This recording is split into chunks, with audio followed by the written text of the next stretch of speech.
Capricorn Risings, February 2022 is you demanding abundance. Like, you've changed so much about yourself very, very quickly identity-wise in the past few months, and now you're ready to demand that like the world kind of responds to that maturation, and also trying to have fun along the way. If you're excited to dive into what exactly the astrology has for you coming up this February, make sure that you like, subscribe, and hit that notification bell so that you are always up to date with what the stars have in store for you. Before we get started, a thank you to Gemini, where you can safely buy, sell, and trade crypto. Link below if you would like a safe place to store your crypto, earn a safe yield. I love Gemini. It's open to New York residents. You can check that out down below. Also want to mention my favorite trading tool, Market Cypher, which is an indicator that I use to make my trades with. Beyond helpful. I'll let you check that out down below if you're a trader. Also want to shout out Cointelegraph Markets Pro, the other tool I use often, which tracks news, lets me know what coins are trending so I can trade alongside that. Hi, I'm Maren. I practice traditional Hellenistic astrology using whole sign houses in the tropical zodiac. If we have not met yet, or this is your first time here.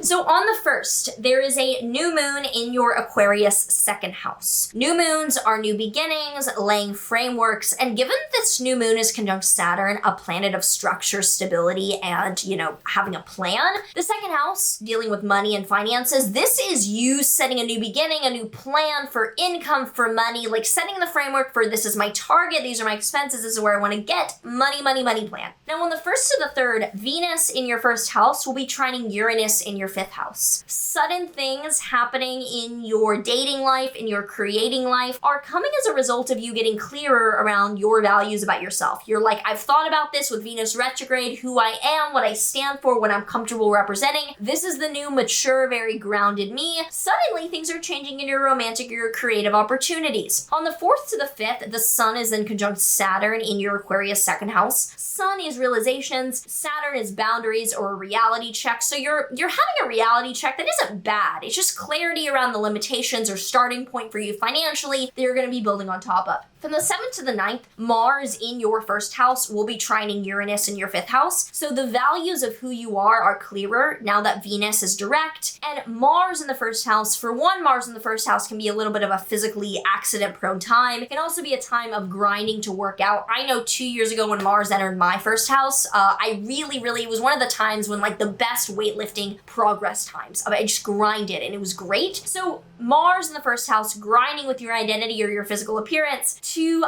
complement the sudden opportunities romantically or creatively that you have. I know that at this time it might be the fact that I am like in a documentary and I want to like put on some muscle or like really like get like toned or something because I'm like in a documentary, because I doubt this is going to be dating wise for me. But yeah, I'm in like a series, so that'll be cool. And I can see Venus, Mars in the first house will be like, what's the image I want to pat into the world there? I want to like get strong because I'm going to be so filmed, like a good kind of like thinking about that. Then from the 10th to the 12th, Mercury will be conjunct Pluto in your first house. Mercury's words and communication. Pluto is intensity and transformation. Pluto is saying something that you're like, I need to be heard for this. You have something to say from the 10th to the 12th. It is you saying something provocative, intense, very like edgy from that middle of the month. Then from the 12th onward, with Venus conjunct Mars in your first house, you're going after securing or embodying something of your values and you're like grinding for it. You're like, I stand for this. I'm working towards this. For me, it might be like, I work hard at everything I do. I have this like physical PR goal of like lifting this or this, and I'm going to go after it. Like, it's very like publicly kind of being like, I stand for this and I want to show this. Then on the 16th, the last really major thing this month is the full moon in your Leo 8th house. An ending, a letting go, a creative acknowledgement of your 8th house of finances. So it could be a financial chapter's ending. You're letting go of owing someone money, ending a debt,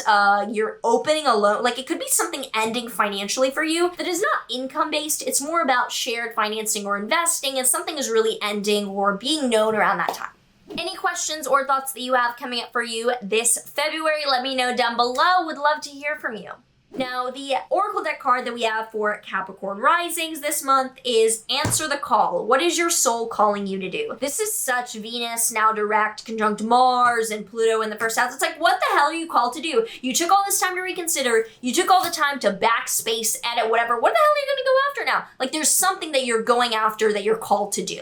Otherwise, make sure that you like, subscribe, and comment any thoughts that came to mind about how you feel about this February. I am looking forward to it. Some major changes, some major shifts I'm a fan of. So let me know down below. Otherwise, see you in the next one.